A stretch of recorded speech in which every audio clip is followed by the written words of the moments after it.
நேயர்களுக்கு வணக்கம். எங்களின் ஜிஎம்கே நாவல்ஸ் நேயர்களை அன்போடு வரவேற்கிறேன். கௌரி முத்துகிருஷ்ணன் அவர்கள் எழுதிய நிறைவென்பது நீ. அத்தியாயம் 33, 34 மற்றும் 35. நிறைவு அத்தியாயம். புகழ் அழுதாலும் அருவியை கவனமாக பார்த்து கொண்டான். அவளின் இரும்புச்சத்து குறைபாடு, கர்ப்பம் என்று அவளின் நிலை அறிந்தவன் அவள் மீது அதிக கவனத்தில் இருந்தான். அழுதாலும் அவளுக்கு உணவை கொடுத்து அவன் நெஞ்சில் உறங்க வைத்தான். எமர்ஜென்சி நிலையில் இந்தியா செல்வதாக இருவரின் அலுவலகத்திற்கும் தகவல் சொல்லியிருந்தான். இறுதியாய் 29 டிசம்பர் 2019 அன்று மதியம் இவர்களுக்கு விமானம் கிடைக்க கிளம்பியிருந்தனர். டிசம்பர் 30, 2019 அன்று அருவி இந்தியா வரவும் சுடர் வந்திருந்தான் அவர்களை அழைத்துச் செல்ல. சுடரை கண்டதும் அருவியின் அழுகை பெரிதாக. புகழ் அவளின் கையை பிடித்து அழுத்தம் கொடுக்க அருவி அழுகையை குறைத்து கொண்டாள். ஹாஸ்பிட்டல் வந்து சேரும் வரை புகழின் கவனம் அருவி மீதுதான். கர்ப்பத்தில் இருப்பவள் இத்தனை தூரம் அலைந்தால் என்னாவாள் என்ற பயம் ஒரு பக்கம் அவனை பிடித்திருக்க, அருவியின் அருகில் நின்று அர்ஜுன் முகத்தை எப்படி எதிர்நோக்குவது என்ற சங்கடம் இன்னொரு பக்கம் அவனை பிடித்திருந்தது. மருத்துவமனை வரவும் தினாதான் அவளை கண்டு கைப்பிடித்து அழுதிருந்தான்.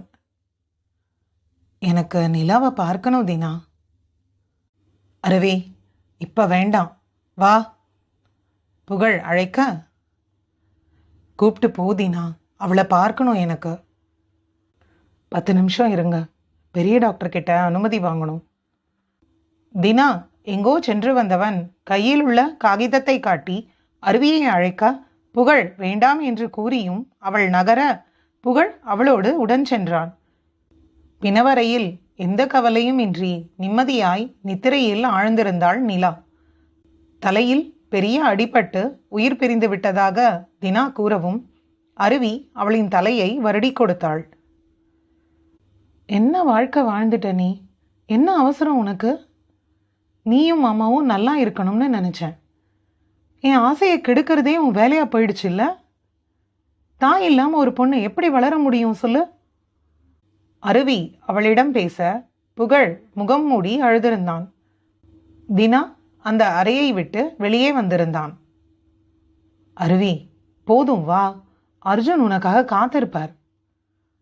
புகழ் கூறவும் அறையை விட்டு வெளியே வந்தவர்கள் அப்படியே ஐசியூ உள்ளே செல்ல முடியாது என்பதால் அங்கு வெளியாட்கள் ஓய்வு எடுக்க இருக்கும் அறையில் குளித்து உடைமாற்றிவிட்டு ஐசியூ உள்ளே சென்றிருந்தனர். அருவி ஐசியூவில் உள்ள அர்ஜுன் அறைக்குள் நுழைய புகழ் வெளியே நின்றிருந்தான். வா புகழ். இல்லை, நீ உள்ளே போ, நான் வெளியே இருக்கேன். என்னால் அவரை பார்க்க முடியும்னு தோணலை. என் மனசுக்கு நெருடலாக இருக்கு. எனக்கு கொஞ்சம் நேரம் கொடுமா ப்ளீஸ். சரி, நான் பார்த்துட்டு வரேன். நீ சுடர் அண்ணா கூட இரு. அண்ணா, இவனை பார்த்துக்கோங்க. அருவி இருவரிடமும் கூறிவிட்டு உள்ளே செல்ல, தினா நீயும் கூட போ, அவ கர்ப்பமாக இருக்கா, என்னால் உள்ளே போக முடியல ப்ளீஸ். புகழ் கேட்கவும் தினாவும் உள்ளே சென்றிருந்தான். அருவி ஆழ்ந்து உறங்கும் அர்ஜுன் அருகில் இருந்த இருக்கையில் அமர அவளின் இருப்பு அவனின் உணர்வுகளை எழுப்பிவிட்டிருந்தது. கை, கால், தோள், தலை என பல இடங்களில் அடிபட்டிருக்க அர்ஜுன் மூச்சு திணறலில் தவித்து கொண்டிருந்தான். அருவி கண்ணீருடன் அமர்ந்திருக்க கண்விழித்தவன் அருவியை கண்டதும் அவளின் கையை கேட்க அருவியின் கைப்பிடித்து அமைதியாய் கண்மூடிக்கொண்டான். ஒன்றும் இல்லை உனக்கு, எதையும் யோசிக்காத மாமா. அருவியின் அழைப்பில் கண்விழித்தவன் தினாவிடம் கையசைக்க அவனோ பல கோப்புகளை எடுத்து கொடுத்தான். அதில் அர்ஜுன் பிழைக்க சாத்தியக்கூறுகள் இல்லை என்பதால் சுய நினைவுடன் அவன் கொடுத்த மரண வாக்குமூலம் இருந்தது. அதில் நிலா இல்லாத நிலையில் தானும் இறந்துவிட்டால் தன் குழந்தையின் முழு பொறுப்பும் அருவியை சேர்ந்தது என்று எழுதியிருக்க அருவி நிமிர்ந்து அவன் முகம் பார்க்க, உன்னை பார்க்கத்தான் உயிரை பிடிச்சிட்டு காத்திருந்தேன். என் பொண்ணு உன் பொறுப்பு. அவ சொத்து தினா பொறுப்பு. மாமாக்காக செய்வதானே? நீ செய்வ. உனக்கு இழப்போட வலி என்னன்னு தெரியும். உனக்கு ஒன்றும் ஆகாது மாமா. எனக்கு வாழ வேண்டாம் அம்மு. நான் உனக்கோ நல்லது செய்யல, நிலாக்கோ நல்லது செய்யல. பழச பேசாத, அமைதியாயிரு. மூச்சு திணறுது. புகழ் வரலையா? வெளியே இருக்கார்.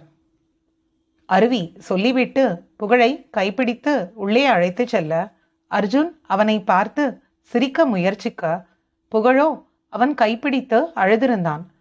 ஏனென்றே தெரியாது புகழ் மன்னிப்பு கேட்க அர்ஜுனும் அவனிடம் மன்னிப்பு கேட்டிருந்தான். புகழ் அழுகையுடன் வெளியே வர அருவி வாந்தி எடுக்க வெளியே வந்திருந்தாள். புகழ் அழுகையை விட்டவன் அருவியை கவனிக்க அருவி கர்ப்பமாக இருப்பதை அர்ஜுனும் அறிந்து கொண்டான். சுடரனா, என்ன இதெல்லாம்? அருவி கேட்க, அவ மாமனார் கிட்ட சொல்லி போலீஸ் வக்கீல் எல்லாரையும் கூப்பிட்டு இதெல்லாம் சொல்லி எழுதியிருக்கான். அவன் சொத்த தினா பேர்ல, மாமா சொத்த மோனி பேர்ல, நிலா சொத்து முழுக்க ரித்யா பேர்ல. அவளோட 21 வயசுல அவளுக்கு உரிமை கிடைக்கும்னு எழுதியிருக்கான். உங்களுக்கு குழந்தைய தத்து கொடுக்கணும், அதான் தான் கடைசி ஆசைன்னு சொல்லியிருக்கான். நான் சும்மா இருன்னு சொன்னா நிலா கூப்பிடுறான்னு சொல்றான். எனக்கு என்ன செய்யணும்னு தெரியல. அவன் என்ன போல செய்ய சொல்லிட்டேன். சுடர் தளர்ந்து போய் அமர அருவி கண்களில் தயக்கத்தோடு புகழை பார்க்க, புகழ் அவளின் கைப்பிடித்து கண்மூடி திறக்க, இருவருக்கும் தினா உணவு வாங்கி கொடுத்து மருத்துவமனைக்கு பக்கத்தில் இருக்கும் விடுதியில் இருவரையும் ஜெட்லாக் போக உறங்க சொன்னான். 4 மணி நேரம் உறங்கிவிட்டு இருவரும் மருத்துவமனை வர அர்ஜுன் இன்னும் அதே ஆபத்தான கட்டத்தில்தான் இருந்தான். அன்று டிசம்பர் 31, 2019 ஆண்டு. அருவி மருத்துவமனையில் அர்ஜுன் அறைக்கு வெளியே காத்திருந்தாள். அன்று அவன் மகளை காண வேண்டும் என்று சொன்னதால் வள்ளி மோனி இருவரும் வந்திருந்தனர். பெண்கள் மூவரும் ஒருவரை ஒருவர் கண்டு அழுது வைக்க ரித்யாவை அருவி கையில் கொடுத்திருந்தனர். அருவியின் மடியில் ரித்யா உறங்கியிருக்க அருவியும் உறங்கியிருந்தாள். அவளின் கனவில் அர்ஜுன் நினைவுகளே வர அவனை காண வேண்டும் என்று கூறி ரித்துவுடன் அறைக்குள் செல்ல அர்ஜுன் விழித்திருந்தான். அருவி அவன் அருகில் அமர அருவியின் தலைவருடி விட்டான். நான் என்னைக்கும் உனக்கு துரோகம் பண்ண நினைச்சது இல்லை அருவி. நீ தான் என் உயிரே. என்னையே மறந்து இன்னொரு பொண்ணு வாழ்க்கையை நாசம் பண்ணி உன்னையும் கஷ்டப்படுத்திட்டேன். சாரி. பேசாத மாமா, எதுவும் சொல்ல வேண்டாம். மூச்சு திணறல் வரும், சும்மா இரு. பேசுவேன், நீ கேளு. நிலா கிட்ட உன்னை உணர காரணம் என்ன தெரியுமா? உன்னை போலவே அவளும் ஏங்கினான். இதோ இப்போ ஏக்கத்திலேயே என்னை விட்டு போயிட்டா. நமக்குள்ள இனி எந்த பந்தமும் வேண்டாம். உனக்கு புகழ் இருக்கார். அடுத்த ஜென்மம்னு ஒன்று இருந்தா நிலா என் துணையாக வரணும். நீ புகழோட நிம்மதியாக இருக்கணும். உன்னை ரொம்ப காயப்படுத்திட்டேன் அம்மு. சாரிம்மா. பத்திரமா இருங்க. ரித்து உன் பொறுப்பு. மகளின் தலையை வருடி கொடுத்து விட்டு அர்ஜுன் மூச்சு திணறவும் அமைதியாய் படுத்திருந்தான். அருவி மீண்டும் வெளியே வர குழந்தையை எடுத்துக்கொண்டு மோனி வள்ளி இருவரும் நிலாவின் வீட்டிற்கு சென்றிருந்தனர். புகழ், அருவி, சுடர், தினா 4வரும் மருத்துவமனையில் அமர்ந்திருந்தனர். அருவிக்கு மட்டும் புகழ் வற்புறுத்தி உணவை கொடுத்திருந்தான். ஆண்கள் மூவரும் டீ குடித்துவிட்டு அமர்ந்து விட்டனர். இரவு 12 மணிக்கு அர்ஜுனின் நிலைமை மிகவும் மோசமாக அனைவரும் கடவுளை வேண்டிக் கொண்டிருக்க, இரவு 1:45 மணிக்கு டாக்டர்கள் கைவிரித்துவிட அருவி அர்ஜுனை பார்க்க அனுமதி கேட்டு உள்ளே செல்ல அவனோ மூச்சுவிட போராடி கொண்டிருந்தான். அருவி அவன் கைப்பிடிக்க புகழ் அவளின் தோள் பிடித்து அவளுக்கு துணையாக உடனிருந்தான். அர்ஜுனின் போராட்டம் முடிந்திருக்க ஜனவரி 1, 2020 நள்ளிரவு 2 மணிக்கு அவன் உயிர் பிரிந்திருந்தது. அருவி கண்ணீருடன் அர்ஜுன் கையை வருடி கொடுக்க புகழ் தாங்க முடியாத துக்கத்தில் அழுகையுடன் வெளியே வந்து நின்றிருந்தான். அருவி அவன் கைகளில் முத்தம் வைத்துவிட்டு வெளியே வந்திருந்தாள். அருவியும் புகழும் நிலா இல்லம் வர அர்ஜுன் நிலா இருவரின் உடலுக்கும் மரியாதை செலுத்தியிருந்தனர். அர்ஜுன் நிலாவுக்கு என்று வாங்கி கொடுத்த புடவையை நிலாவின் மீது போட்டு அவளின் உடல் அருகே அர்ஜுன் உடலும் புதைக்கப்பட்டு சமாதி எழுப்பியிருந்தனர். அர்ஜுன் மீது மண்ணை போட தினா தரையில் விழுந்து கதறி அழுதிருந்தான். மோனி வள்ளி என மயங்கி விழ சுடர் சோர்ந்து போய் அமர்ந்திருந்தான். புகழின் தோளில் எதுவும் அறியாத ரித்யா உறங்கிக் கொண்டிருக்க அருவி அவன் மார்பில் சாய்ந்து கொண்டாள். அடித்த புயலில் அனைவரும் பேரருந்த மரங்களாக வீழ்ந்திருந்தனர். நிறை அத்தியாயம் 34. 16ஆம் நாள் காரியம் முடிந்திருக்க வள்ளி, மோனி, சிபு, சுடர், ரோகிணி, தினா என அனைவரும் கோவை கிளம்ப தயாராகி கொண்டிருந்தனர். அருவியும் புகழும் பெங்களூர் செல்ல முடிவு செய்திருந்தனர். அருவி, நாங்கள் கிளம்புறோம், ரித்துவ கொடு. மோனி கேட்கவும், ஏன் பொண்ண உங்க கையில் எதுக்கு கொடுக்கணும்? உன் பொண்ணா? என் தம்பி பொண்ணு, அவளை வளர்க்க எங்களுக்கு தெரியும். நீ புகழ் கூட போய் உன் குடும்பத்தை நடத்து. இல்லை அண்ணி, ரித்துவை தர முடியாது. நான் என் பொண்ணை தர முடியாது. உன் வாழ்க்கையை யோசி, இதெல்லாம் சரி வராது. நாளைக்கு உனக்குன்னு குழந்தை பிறந்தா சங்கடம். புகழ் வீட்டில் ரித்துவை எப்படி பார்ப்பாங்க சொல்லு? மோனி கேட்டதும் புகழ் அவளின் முன் வந்து நின்றிருந்தான். அர்ஜுன் சுய நினைவில் எங்களுக்கு குழந்தைய தத்து கொடுத்திருக்கார். அவ இப்போ எங்க குழந்தை. என்ன கஷ்டம் வந்தாலும் என் மகளை என்னால் பார்த்துக்க முடியும். அப்புறம் எங்க மகளா ரித்து இருக்க உங்களால ஏதாவது உதவ முடியும்னு சொன்னா உங்க தம்பி பொண்ணு இவான்னு உரிமை கொண்டாடாதீங்க. ஏன்னா அர்ஜுன் தெளிவா எழுதியிருக்கார். என் பொண்ணா தத்து கொடுக்கிற இந்த நிமிஷத்துல இருந்து எனக்கும் என் குடும்பத்தை சேர்ந்த யாருக்கும் ரித்து கூட எந்த உறவும் இல்லைன்னு. அவ அம்மா வழி சொத்து அவளுக்கு 21 வயசுல போய் சேரும்போது அவகிட்ட உண்மைய சொல்லி அவ விரும்பினா என் குடும்பத்தை பார்க்கலாம்னு எழுதியிருக்காரு. ஸோ தயவு செஞ்சு இங்க ஒரு சண்டையை உருவாக்காதீங்க. புகழ் உறுதியாய் சொல்ல, ரித்துவை நல்லா பார்த்துக்கோங்க தம்பி, நாங்க வரோம், வா மோனி. சுடர் அழைக்க வள்ளி பேத்தியை கொஞ்சிவிட்டு அருவியை அணைத்து அழுதுவிட நிலாவின் தாயோ பேத்தியை பிரிய முடியாது வீட்டின் அறைக்குள் சென்று மறைந்திருந்தார். அனைவரும் ஒரு முறை அர்ஜுன், நிலா இருவரையும் பார்த்துவிட்டு அவரவர் ஊரை நோக்கி கிளம்பியிருந்தனர். 8 மணி நேர பயணத்திற்கு பிறகு புகழ் அவனின் அருவி குழந்தையுடன் வீட்டின் முன் சென்று நிற்க ரம்யா மூவரையும் புன்னகை முகமாக வரவேற்றிருந்தார். புகழ் அருவியை அவன் அறைக்கு போக சொல்ல அதற்குள் வெளியே சென்றிருந்த கங்கா வந்திருந்தார். எதுக்கு இங்க வந்த? இங்க உனக்கு யார் இருக்காங்கன்னு வந்த நீ? இது நம்ம வீடு, நான் இங்க வராம வேற எங்க போவேன்? நான் சொல்ல சொல்ல கேட்காம இவளை கல்யாணம் பண்ணிட்டு குடும்பம் நடத்திட்டு இருக்க உனக்கு இந்த வீட்டில் இடம் இல்லை. விடுங்க, இருக்கிற இடத்துல அட்ஜஸ்ட் பண்ணிப்போம். அருவி கூறவும், உன் அரிப்புக்கு என் மகன்தான் கிடைச்சான் இல்லை? என் குடும்பத்துக்கு பிடிச்ச சாபம் டி நீ. உன் மூஞ்சியை பார்த்தா புண்ணியம் கிடைக்குமா? உன் விதி உனக்கு எதையாவது சரியா கொடுத்துருக்கா? அம்மா, அப்பா, புருஷன், குழந்தை எதுவும் உன்கிட்ட தங்கியிருக்கா? நாளைக்கு என் பையனுக்கு எதுவும் நடந்தா நீ வேற ஒருத்தனை பார்த்துப்ப. என் பையனை நான் தான் பறி கொடுக்க வேண்டி வரும். புகழின் கையை பிடித்து கொண்டு அவனை பேசவிடாது தடுத்து கொண்டு இருந்தவள் கங்கா இறுதியாய் கேட்ட கேள்வியில் கண்கள் கலங்க புகழின் கைகளில் அழுத்தம் கொடுக்க, நான் உன் பையனா இருந்தா தானே உனக்கு இந்த கவலை எல்லாம்? இதோ இந்த நிமிஷத்துல இருந்து நமக்குள்ள எந்த உறவும் கிடையாது. இனி என்கிட்ட பேசாதம்மா. இப்ப இதுக்கும் இவதான் காரணம்னு சொல்ல போற இல்லையா? உனக்கு என் காதலை எப்படி சொன்னாலும் புரியாது. புரிய வைக்க நான் முயற்சியும் செய்ய போறதில்லை. இந்த ராத்திரி நேரத்துல கையில குழந்தையோட எங்கேயும் போக முடியாது. விடிகிற வரை இந்த வீட்டில தான் இருப்பேன். அதுக்கப்புறம் என் முகத்தை உன்னால என்னைக்கும் பார்க்க முடியாது. எல்லாம் நீயே உனக்கு தேடிக்கிறது தான்.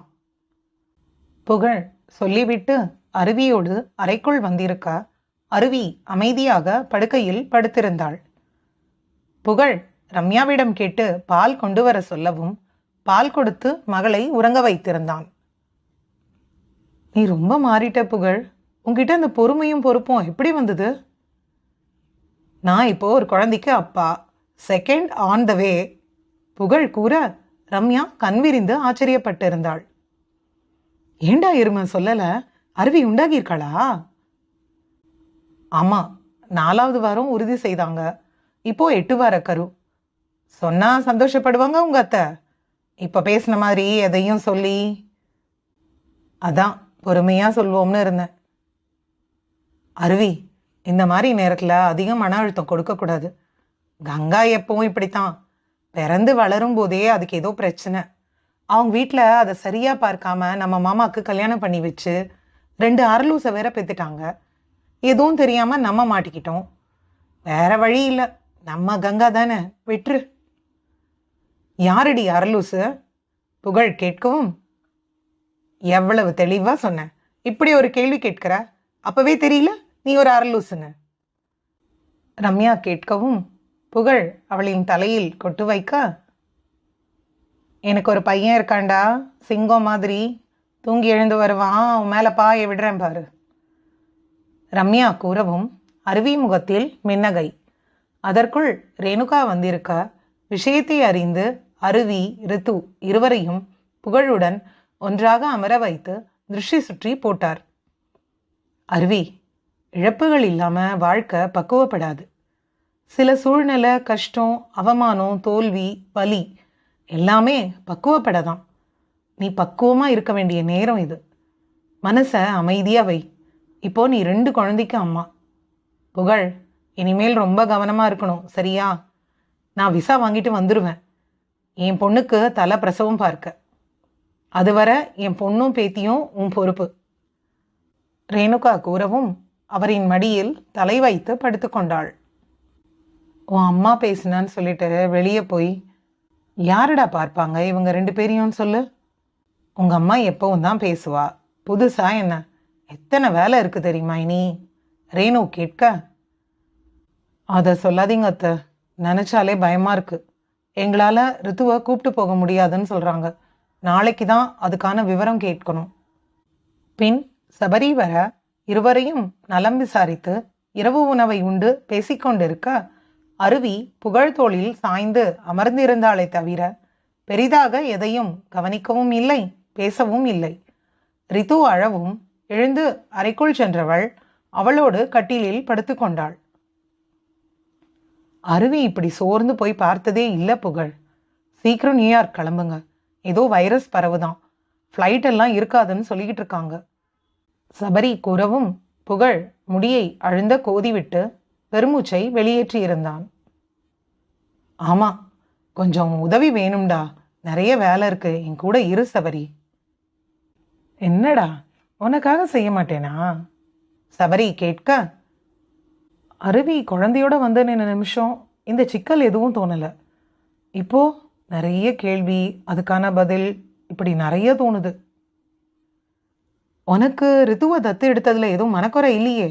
அருவிக்காக செய்துட்டு உங்களுக்குள்ள பின்னாடி பிரச்சனை வரக்கூடாது.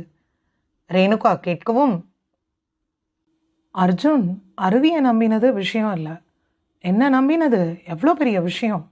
அதுவும் உயிர் போகிற நிலையில என் மேலே அவருக்கு இருந்த அன்பும் மரியாதையும் நம்பிக்கையும் பார்த்து என்னால் தாங்க முடியல.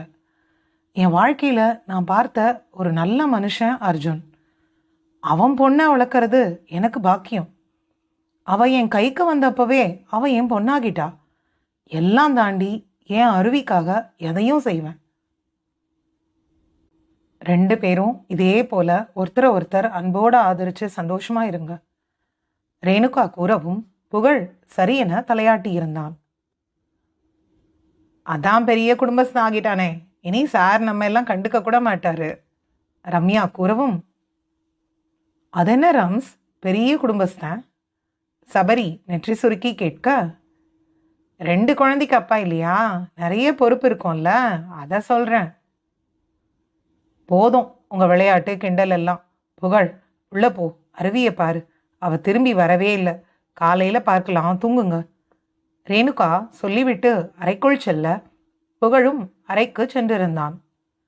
அருவி அமைதியாய் ரித்துவை பார்த்து படுத்திருக்க புகழ் அவளின் அருகில் சென்று படுத்தான். எதையும் யோசிக்காத அருவி. நான், நீ, நம்ம குழந்தைங்க, அவ்வளோதான் யோசிக்கணும். நீ திடமா இருந்தால் தான் என்னால் எதையும் செய்ய முடியும். புகழ் கூற அவனின் நெஞ்சில் படர்ந்திருந்தாள். நிறை அத்தியாயம் 35. ஜனவரி மாதம் தொடங்கிய வேலை பிப்ரவரி மாதம் 20ஆம் தேதிதான் நிறைவு பெற்றது. ரித்துவின் பிறப்பு சான்றிதழ், அவளின் பெற்றோர் பற்றிய விவரம், அவளை தத்துக் கொடுக்க வேண்டிய காரணம், புகழ் அருவி இருவரின் பிறப்பு, குடியுரிமை, திருமண நிலை, வேலை, சொத்து, குழந்தைக்கான குடியுரிமை என இத்தனையும் சமர்ப்பித்து தினா, சுடர், நிலாவின் அப்பா என மூவரின் சாட்சி கையெழுத்து என்று நிறைய விஷயங்களை சேகரித்து கொடுக்கவே புகழ் ஓய்ந்து போயிருந்தான். இன்னொரு பக்கம் கோவிட் தீவிரம் பெற்றிருந்தது. இறுதியாய் பிப்ரவரி 22ஆம் தேதி புகழ் அருவி ரித்துவுடன் நியூயார்க் சென்று சேர்ந்திருந்தான். பின் அங்கு குழந்தைக்கு செய்ய வேண்டிய சில விவரங்களையும் சமர்ப்பித்து வேலைக்கு இத்தனை நாள் விடுப்பு எடுத்ததற்கு தகுந்த பதிலை சொல்லி என்று அந்த மாதம் முடிந்திருக்க டீனா அருவிக்கு என்று உதவிக்கு வந்திருந்தாள். அருவியின் கர்ப்பத்தை கணக்கில் கொண்டு வீட்டிலிருந்து வேலை பார்க்கும் வசதியை பெற்றிருக்க மார்ச் மாத முதல் வாரமே கோவிட் அதன் வேலையை தொடங்கியிருக்க புகழும் வீட்டிலிருந்து வேலையை பார்க்க தொடங்கியிருந்தான். 2020ஆம் ஆண்டு மார்ச் 15ஆம் தேதி அமெரிக்க அரசு லாக்டவுனை அறிவிக்க வெஸ்லி போர்க்கால அடிப்படையில் வேலையில் இருக்க புகழ் டீனாவை அவர்களோடு வந்து தங்க சொல்லியிருந்தான். கர்ப்பிணியாக மனைவியும் கைக்குழந்தையாக மகளும் இருக்க புகழ் மட்டுமே வெளியே சென்று வந்தான். டீனா ரித்யாவை வளர்க்க, அருவி வேலையுடன் மகளை பார்த்து கொள்ள, டீனா அருவியின் உணவையும் ஆரோக்கியத்தையும் பார்த்து கொள்ள, புகழ் பெண்கள் மற்றும் மகளின் சுகாதாரத்தையும் பாதுகாப்பையும் கவனித்து கொண்டான். ரித்யா முதலாக உச்சரித்த வார்த்தை அப்பா. புகழ் உச்சிக்குளிர்ந்து போய் மகளை அணைத்து கொண்டு அழுதிருந்தான். மகளின் பிஞ்சு விரல்கள் கொண்ட பாதம் நிலத்தில் பதிய புகழ் அவளோடு நடைபயில தொடங்கியிருந்தான். அர்ஜுன் வீட்டிலிருந்து தொடர்புகள் இல்லாது போயிருக்க வள்ளி இறந்த செய்தி மட்டும் இறுதியாக வந்து சேர்ந்தது. தினா மட்டும் வாரம் ஒரு முறை ரித்துவை காணொலி அழைப்பில் பார்த்து விடுவான். நிலாவின் அப்பா அம்மாவுக்கு அருவியே காணொளியை அனுப்பிவிடுவாள். மாதங்கள் நெருங்க அருவிக்கு பிரசவ நாளும் நெருங்கி வந்தது.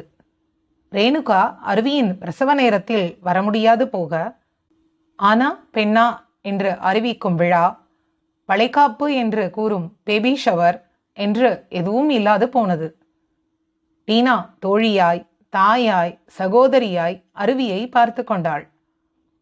செப்டம்பர் 4, 2020 அன்று அருவி பெண் குழந்தை பெற்றிருக்க புகழ் மகளோடு மகளை காண அறைக்குள் வர அருவி கண்ணீரோடு புகழை அணைத்து கொண்டாள். சபரி வீடியோ கால் செய்திருக்க கங்கா பேத்தியை கண்டு கண்கலங்கியிருந்தார். இப்போது அவரின் பேத்தியிடம் மட்டுமே அவருக்கு உறவு. இதைத்தான் ஆடு பகை குட்டி உறவு என்பார்கள் போல. அருவி மகளுக்கு பால் கொடுக்க, நிலாவின் நினைவில் ரித்யா பால் கேட்க அவளுக்கும் கொடுத்திருந்தாள்.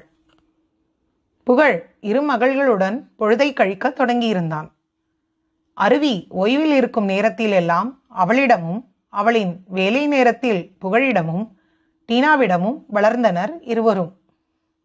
ரித்யா எத்தனை அமைதியோ அதற்கு நேர் எதிராக இருப்பாள் குட்டி அருவி மயூரி.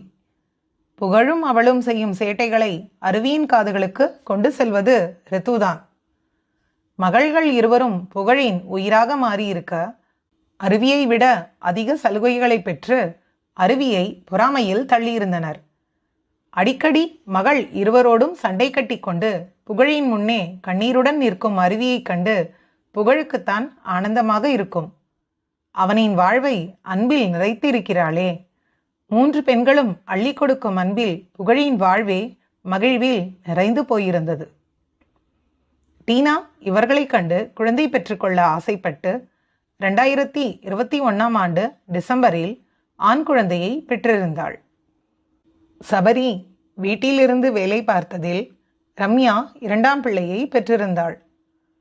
ரிஸ்வந்தன் தான் ரித்யா மயூரி இருவரின் செல்ல அண்ணன்.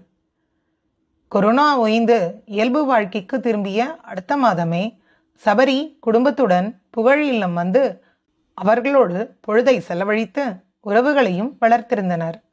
தினா மட்டும் வந்து அனைவரையும் கண்டுவிட்டு சென்றான். மோனியிடம் சில முறை வீடியோ அழைப்பில் பேசினாள்.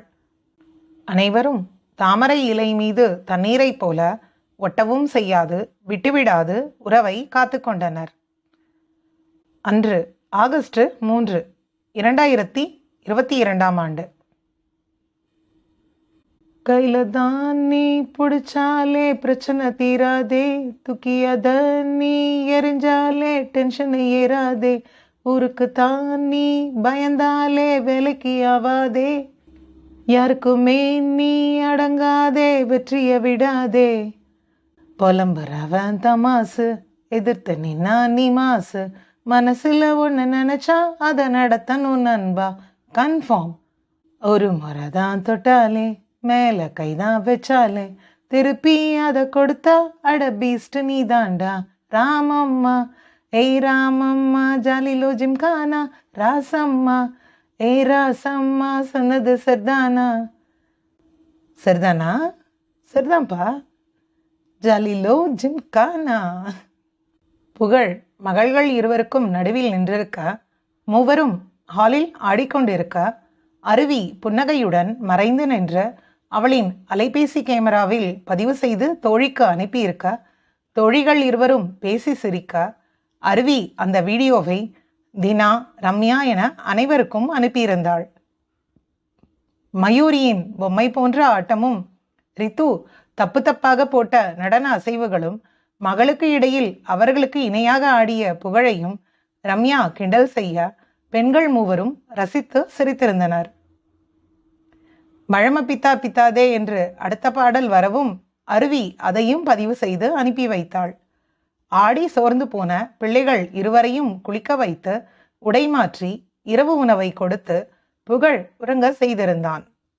மகள்களின் உறக்கம் கண்டதும் மனைவியின் முகம் நினைவுக்கு வர புகழ் அவளின் அலுவலக அறைக்குள் நுழைய அவனும் வீடியோ பார்த்து சிரித்திருந்தான். ரம்யா செய்த கிண்டலும் கேலியும் அவர்களை சிரிக்க வைத்திருந்தது. போதும் அருவி, பசிக்குது, வா சாப்பிட போவோம். புகழ் அழைக்கவும் இருவரும் உணவு உண்ண சென்றிருந்தனர். உணவை முடித்துவிட்டு படுக்கை அறைக்குள் எட்டி பார்க்க மகள்கள் இருவரும் ஒருவரை ஒருவர் அணைத்து உறங்கிக் கொண்டிருந்தனர். சமத்து குட்டிங்க என் பொண்ணுங்க. புகழ் கொஞ்சிக் கொண்டு வர, ரொம்ப பண்ணாதடா கையேந்தி, அருவி சொல்லவும் புன்னகையுடன் புகழ் அவளை கைகளில் ஏந்தியிருக்க, இன்னும் எதுவும் பண்ணவே இல்லையே, இனிமேல் தான் பண்ணணும். புகழ் கண் சிமிட்டி கிறக்கமாக கூற இன்னொரு படுக்கை அறைக்குள் நுழைந்திருந்தனர். இன்னைக்கு நம்ம கதை படித்தேன். எவ்வளோ விஷயத்தை நம்ம 2 பேரும் தாண்டி வந்திருக்கோம். யோசிக்கும் போதே ஆச்சரியமாக இருக்கு. நீ இல்லாமல் நான் இதை தனியாக கடந்திருக்கவே முடியாது. எனக்கும் அப்போ அதே டயலாக் தானே. நீ இல்லாமல் எனக்கு கல்யாணம், குடும்பம், குழந்தை, இப்படி ஒரு அழகான வாழ்க்கை சாத்தியமே இல்லை. நீ இல்லாமல் நானும் எதையும் கடந்திருக்க மாட்டேன்.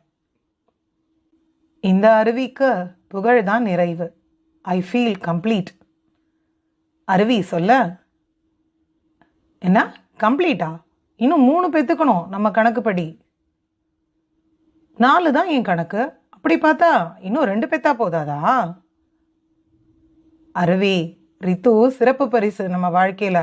நான் கேட்கறது 4 பெற்றுப்போம்னு அன்னைக்கு நீ சொன்ன கணக்க. அப்போ ஒரு வேகத்தில் சொல்லிட்டேன், அதை போய் பிடிச்சிட்டு பேசிட்டு இருக்கான். அருவி சலிக்க, சரி என்கிட்ட வா, இந்த மயு எப்போ வேணாலும் எழுந்து வருவா. டே கையேந்தி, முதல்ல என்கிட்ட பேசு. இதுக்கப்புறம் நமக்கு எதுக்குடா குழந்தை? 2 பொண்ணு 2 பையன், கணக்கை நேர் பண்ணிடுவோம்.